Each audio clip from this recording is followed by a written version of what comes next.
Hi,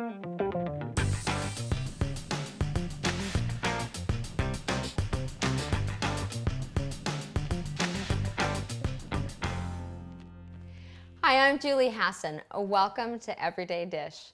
In a previous segment, we made spicy Italian sausages, and I've been having so much fun with that recipe that I came up with a cutlet version, which is right here. They're incredible, and all you do is follow that recipe to a T for the Italian sausages, but instead of rolling them up in foil, you pat them into patties and you steam them for 30 minutes.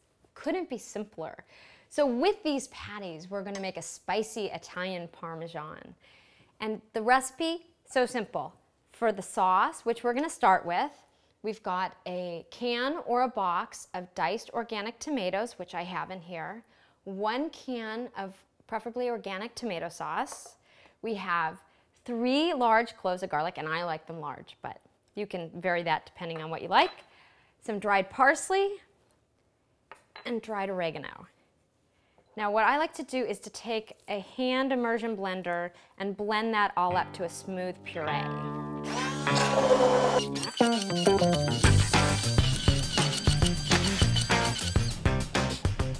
Once it's pureed, we're going to take the pot and we're going to bring it over to the stove because we want that to heat up while we make the patties, the cutlets.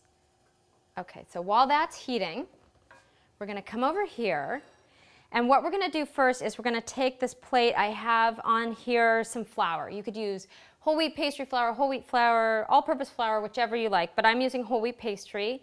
I have a little bit of granulated garlic and a little bit of salt and some freshly ground pepper.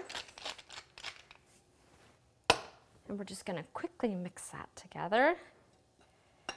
That's the first step. Then, in this bowl, we're going to take 1/4 cup of non-dairy milk. I'm using hemp milk, but you could use soy milk. Just don't use a vanilla one. You'd want to use a plain. And then into that, we're going to add cornstarch. And we're going to whisk that together, and that's going to be our slurry.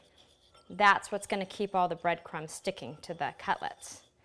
Okay, and then over here, we have panko breadcrumbs. They're just plain, it's a Japanese style breadcrumb, but they're so good and they really add a nice crunch to the cutlet. So we're gonna have that. Okay, so we take our cutlet. First we lightly flour it. Then we're gonna put it into our milk mixture.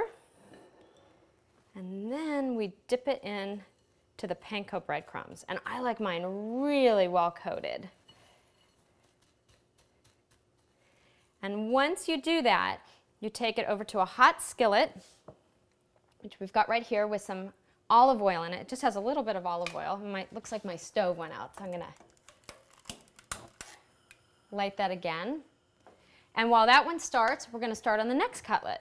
And you could do 3 to 4 cutlets for this recipe. There's enough tomato sauce, so it should be perfect. This is the last one. So again, just lightly flour it.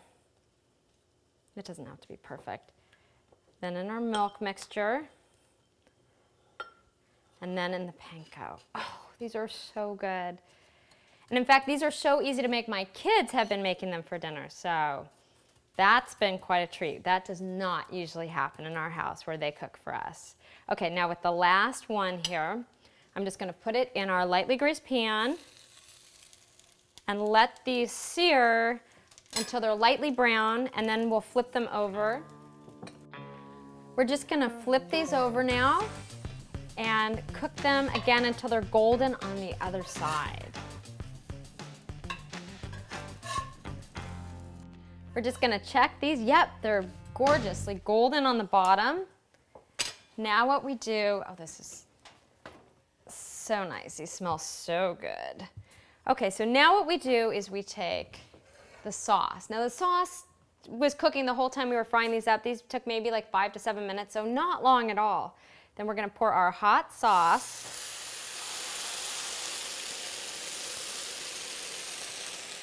over the top.